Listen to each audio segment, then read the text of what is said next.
अस्सलामुअलैकुम। उमर एकेडमी में खुश आमदीद। उम्मीद है आप सब बिल्कुल खैरियत से होंगे। आज हम इंतहाई दिलचस्प कहानी स्टार्ट करने जा रहे हैं, एक इंसान की जिसने अपनी ज़िंदगी में बहुत ही कोई मिरेकलस काम किए। और जैसा कि आपने टाइटल में देखा होगा कि एक ऐसा बंदा जो कि हाथियों से बाकायदा बात कर सकता था। जी जनाब, ये बिल्कुल ट्रू स्टोरी है एक इंसान की जिसका नाम था लॉरेंस एंथोनी। लॉरेंस एंथोनी 1950 में साउथ अफ्रीका में पैदा होते हैं। साउथ अफ्रीका के ही सिटीज़न होते हैं और ये जो है इन्वायरमेंटलिस्ट बनते हैं आगे चल करके और कंजर्वेशनिस्ट बनते हैं।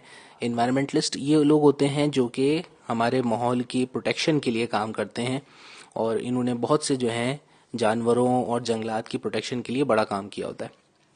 हालांकि ये अपना प्राइवेट करियर भी शुरू कर सकते थे, लेकिन इन्होंने जो है ये काम सब छोड़ करके अपनी तमाम दौलत और जायदाद को जानवरों के लिए और इस दुनिया और माहौल की प्रोटेक्शन के लिए वक्फ कर दिया होता है।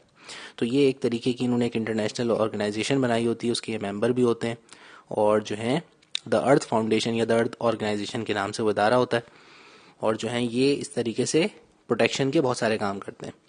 तो इनका एक बड़ा दिलचस्प वाकया है और इनका बाकायदा इनको टाइटल भी मिला था कि ये जो है एनिमल एलिफेंट विस्परर के नाम से ये बाद में मशहूर होते हैं।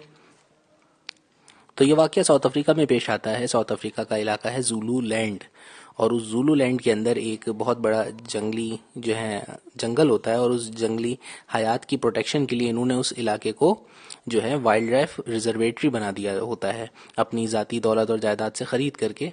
तो उस जो है वाइल्ड लाइफ उस गेम रिजर्व को या जो वाइल्ड लाइफ सेंचुरी होती है उसका नाम होता है थुला थुला। मैं तोतला के नहीं बोल रहा हूँ, उसका वाकई नाम जगह का होता है थुला थुला। ठीक है, साउथ अफ्रीकन लैंग्वेजेस में। हम तो चाहेंगे कि इसको टुल्ला टुल्ला पढ़ लें, लेकिन जो है बहरहाल अगर ऐसा किया तो इंग्लिश जेंटलमैन जो है वो पिस्ड ऑफ हो जाएंगे क्योंकि उनकी लैंग्वेज की हम ऐसी तैसी कर देंगे।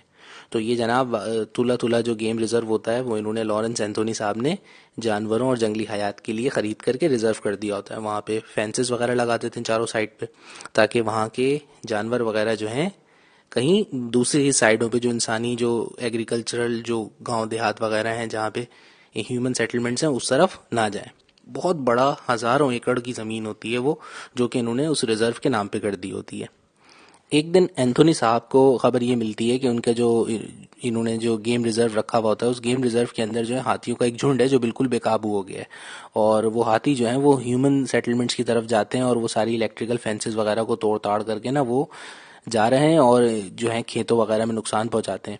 तो जो वहाँ के आबाई इलाके के लोग हैं ना वो उन पे बहुत गुस्सा है हाथियों वगैरह पे, और अगर अब वो जंगल की तरफ से निकल के उनके इलाकों में घुसे तो उन्होंने पूरा प्लान बनाया हुआ है कि वो उनको मार देंगे हाथियों को। तो जब इनको ये खबर मिलती है तो ये बेचारे बड़े वो होते हैं कि यार नहीं यार, मैं जो है ना ऐसा नहीं होने दूंगा। तो ये उन हाथियों को बचाने के लिए अपनी जान पे खेल के ये वहाँ जाते हैं घने जंगल के अंदर और रिजर्व का वो हिस्सा जहाँ से इनको पता होता है हाथी निकल करके जो है इंसानी आबादी की तरफ जाते हैं। तो ये अकेले बेचारे वहाँ जा करके हाथियों को रोकने के लिए पहुंच जाते हैं। अब रात का टाइम होता है भाई, सोचें ज़रा अकेला बंदा गया हुआ है जबकि आपने हाथी को देखा, एक ही हाथी को अगर आप देख लें और वो भी वो गुस्से की हालत में अगर आया आपके सामने तो सोचें आपका क्या असर होगा। लेकिन ये बंदा जो है अपनी हिम्मत करके वहाँ जाता है कि नहीं, मैं इन हाथियों का जो एक झुंड है उसका कत्लेआम नहीं होने दूंगा, मैं इंशाल्लाह इनको ज़रूर रोकूंगा।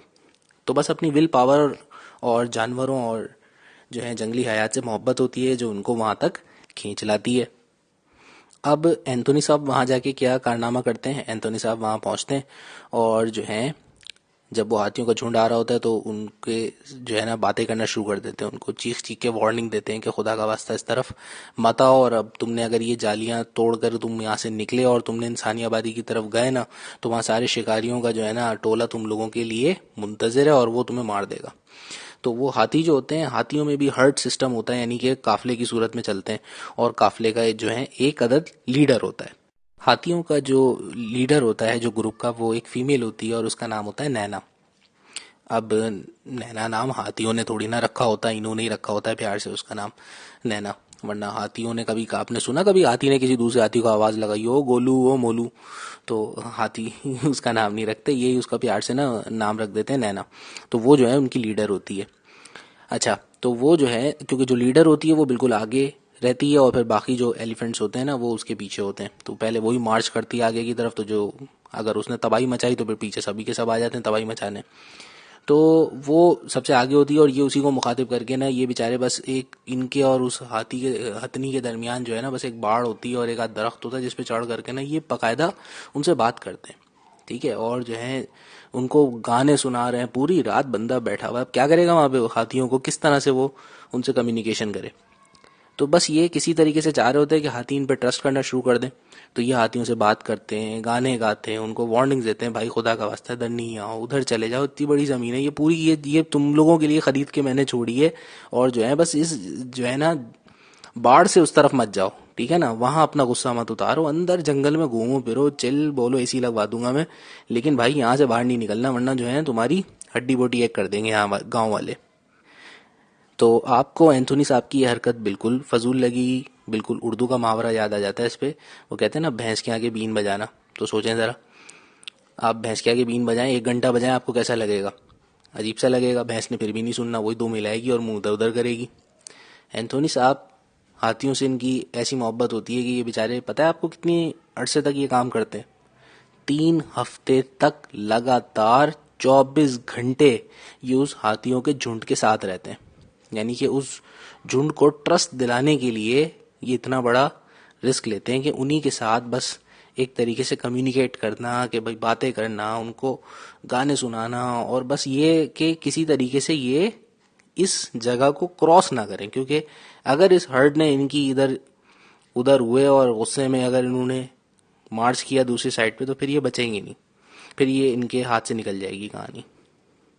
तो मिरेकलसली 3 हफ्ते तक हाथियों के साथ इस गुफ्तो शनीद का नतीजा ये होता है कि हाथी जो है फिर अपना थोड़ा सा उनका गुस्सा कूल डाउन हो जाता है और जो है वो इंसानों पे ट्रस्ट करने लगते हैं। देखिए, जानवर जो होते हैं ना वो कोई एवं उनका कोई स्क्रू ढीला नहीं होता कि वो खड़े हुए और उन्होंने मार्च करना शुरू कर दिया और इंसानी आबादी को नुकसान पहुंचाना शुरू कर दिया। ऑफ कोर्स यकीनन कोई ना कोई वाकया हुआ होगा, किसी ने उस हर्ड में से, या वो जो उसकी जो लीडर थी नैना, उसके किसी बच्चे को मारा होगा। क्योंकि हाथियों के तो जो है इनका शिकार होता है, और हाथियों का शिकार क्यों होता है? क्योंकि इनके जो दांत होते हैं आगे के, तो उसकी बड़ी महंगी महंगी चीजें बनती हैं और ब्लैक मार्केट में सेल आउट होती हैं।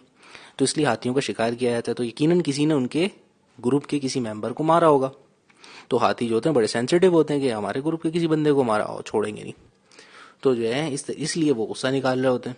तो उनको इंसानों पर ट्रस्ट नहीं होता शिकारियों की वजह से।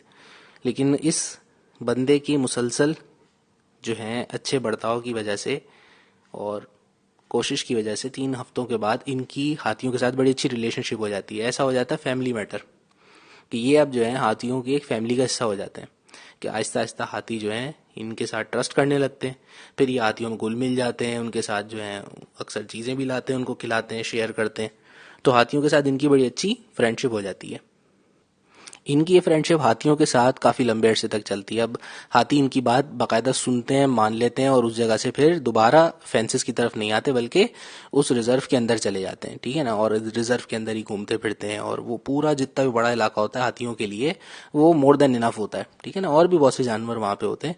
तो हाथियों का जो वो एक खास जो हर्ड होता है, उनका वो ग्रुप वापस उस जंगल के तमाम हिस्सों की बाकायदा सैर करता हुआ नजर आता है। लेकिन कभी भी वो उस दिन के बाद से फेंसेस को क्रॉस नहीं करते। किसकी वजह से? एंथोनी की वजह से। क्यों? क्योंकि उसने उनको जिस तरह से गा के डरा के पूरी पूरी रात जाग के जो उसने राग सुनाए होते हैं कि इधर नहीं आना, तो अब वो उसकी बातों को समझ करके उनको पता होता है कि भाई इस शख्स ने हमें मना किया है, तो वो अब उसको फैमिली मेंबर की तरह ट्रीट करते हैं, उसकी बात मानते हैं और वो फेंसेस को क्रॉस नहीं करते, और उसी जंगल के अंदर उसको अपना घर एक्सेप्ट करके चिल पार्टी करते रहते हैं। एंथोनी का उन जानवरों के साथ, उन हाथियों के उस ग्रुप के साथ जो है 13 साल तक लंबा रिश्ता कायम रहता है। ठीक है ना। अब एंथोनी 24 घंटे हाथियों में थोड़ी ना रहता था, उसका भी घर बार था, बीवी बच्चे थे, और भी उसको बहुत सारे काम हुआ करते थे। उसने खाली उसी जगह के, साउथ अफ्रीका के उस थूला थूला लैंड के हाथियों को नहीं बचाया, उसने दुनिया में और भी बहुत से इलाकों के अंदर बड़े अमेजिंग काम किए हैं। जिसमें इराक में जब अमेरिका ने हमला किया था तो उस वक्त वहां पे जो जू था, उस जू की प्रोटेक्शन के लिए भी जो है इन्होंने बड़ा अहम किरदार अदा किया था।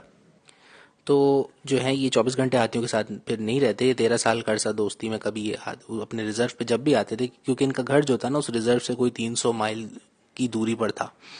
तो ये दुनिया में अक्सर मुख्तलिफ जगहों पे सफ़र करते रहते थे। तो जब भी ये लेकिन वापस घर आते थे ना, तो हाथियों की सेंस बड़ी ज़बरदस्त होती है, कि हाथियों को जो है ना पता चल जाता था कि एंथोनी आया है वापस। यानी ये कह लो कि उनका जो सिक्स सेंस था ना हाथियों का सिक्स सेंस कहते हैं बहुत तेज होता है। और जिन रास्तों पे वो सफ़र करते हैं ना, वो सारे जगहें रास्ते उनको ना हिफ्ज होते हैं, यानी कि उनके मैपिंग स्किल्स बड़े स्ट्रांग होते हैं। तो वो रास्ता वास्ता भी नहीं भटकते। तो उनको याद होता है कि भाई जैसे ही कभी भी ये कहीं ट्रिप से वापस आता था, वो हाथियों का झुंड इसके घर के आसपास नजर आना शुरू हो जाता था, कि उनको पता है कि भाई ये एंथोनी आ गया है, अब इससे मिलेंगे। तो फिर एंथोनी जाके मिलता था। एंथोनी भी हैरान होता था कि इनको कैसे पता मैं आ गया हूँ। तो ऐसा इनका रिश्ता हो जाता है हाथियों के साथ। 13 साल बाद एक दिन एंथोनी साहब की तबीयत खराब होती है, और वो अचानक हार्ट अटैक से उनका इंतकाल हो जाता है अपने घर पे। तो वो रिजर्व से जो है, मैंने कहा था 300 मील की दूरी पे उनका घर था, तो वहाँ उनका घर पे अचानक इंतकाल हो जाता है। तो उनके इंतकाल के बाद 2-3 दिन बाद हाथियों का झुंड बिल्कुल गमज़दा अंदाज में इनके घर पर मौजूद होता है। यहाँ आपको हाथियों की एक और बड़ी ज़बरदस्त चीज़ बताऊं, कि हाथियों की अभी ये रस्म होती है, मतलब रस्म का मतलब कि उनका ये तरीका होता है कि जब अगर किसी की उनके हर्ट के मेंबर की डेथ हो जाती है ना, तो वो बेचारे जो हैं उसका गम मनाते हैं। उसकी डेड बॉडी के पास सारे हाथी खड़े होकर के 1-2 दिन तक कम से कम उसका गम मनाते हैं, यानी कि वहां पे खड़े होकर रो रहे होते हैं, उसकी डेड बॉडी को छोड़ के नहीं जाते। इसी तरीके से जब एंथोनी साहब की डेथ होती है, तो हाथियों को देखो पता चल जाता है, उनकी हिस होती है कि भाई एंथोनी के साथ कुछ गड़बड़ है या एंथोनी अब नहीं रहे। तो वो जो है उसका गम मनाने के लिए उसके घर तक आते हैं, और उसके घर के चारों तरफ जमा होकर हाथियों का जो झुंड होता है, वो बिल्कुल उसी अंदाज से जैसे कि उनके किसी फैमिली मेंबर का इंतकाल हुआ हो, खामोशी से वहां पे उसका गम मनाते हैं। और कुछ दिन खड़े रहते हैं और उसके बाद वापस चले जाते हैं। फिर अगले 5 साल तक जिस दिन एग्जैक्ट एंथोनी की बरसी होती है, उस दिन वो अपना ट्रिब्यूट पेश करने के लिए एंथोनी को उसके घर के पास आते हैं, वहां पे उसका गम मनाते हैं और वापस चले जाते हैं। और एंथोनी की से जो उन्होंने वादा एक तरीके से किया हुआ होता है कि अब हम गेम रिजर्व से नहीं भागेंगे, वो भी पूरा करते हैं। कभी भी एंथोनी के इंतकाल के बाद भी वो लोग उस रिजर्व को छोड़ के नहीं जाते, बल्कि उस रिजर्व के अंदर ही रहते हैं। तो ये थी कहानी लॉरेंस एंथोनी साहब की। और इस इनके कारनामे, ये किताब भी इनकी छपी है। इनकी 3 किताबें बड़ी मशहूर हैं, उसमें से एक किताब ये थी जो है आपकी द एलिफेंट विस्परर, और उसके अंदर ये वाकया मौजूद था। और भी इनके बहुत से एनिमल और ह्यूमन इनकाउंटर्स के वाकयात उस किताब में मौजूद हैं। तो आप पढ़ेंगे तो इंशाल्लाह आपको बहुत मज़ा आएगा। तो जनाब, उम्मीद है कि ये स्टोरी आपको पसंद आई होगी। अगर आपको अच्छी लगी है तो हमारे पेज को लाइक कीजिए, सब्सक्राइब कीजिए। Thank you.